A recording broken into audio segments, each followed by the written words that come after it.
Mes jeux du moment, c'est pas mal Rainbow Six Siege, Fortnite, Overwatch, Black Ops 4. Euh, ouais. Oui, j'ai déjà dépensé de l'argent. Dans Fortnite, j'ai mis entre 400 et 500 $. Et dans Rainbow Six, j'ai mis 15 $. Ça bonifiait pas mon expérience, mais sur Fortnite, ça me donnait des skins, des habillements de personnages. Puis, puis sur Rainbow Six, ça me permettait d'acheter des personnages. Puis, j'ai dépensé autant d'argent parce que sur Fortnite, je voyais beaucoup de personnages avec. Je voyais beaucoup de personnes avec des personnages. Que moi aussi, ça me tentait d'avoir des personnages. Puis sur Rainbow Six, parce que j'ai commencé à beaucoup jouer, puis je voulais d'autres personnages plus vite. Je pense que je ne remettrais pas d'argent à la Fortnite, ou beaucoup moins.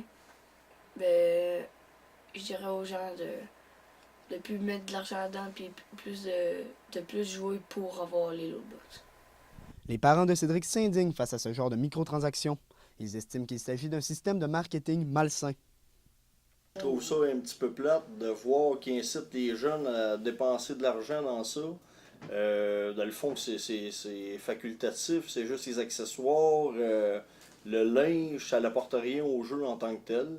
Dans le fond, l'enfant qui aime jouer aux jeux vidéo, lui, ce qu'il veut, c'est qu'il va vouloir que son bonhomme soit plus fort. Donc, ceux qui font les jeux, on dirait qu'ils font comme exprès pour mettre le personnage pas trop fort au début, pour qu'après ça, on investit pour avoir son personnage qui est plus fort. Donc, c'est comme insister les jeunes à en vouloir plus. C'est sûr, c'est du marketing, dans le fond, là. C'est fait pour faire dépenser, là.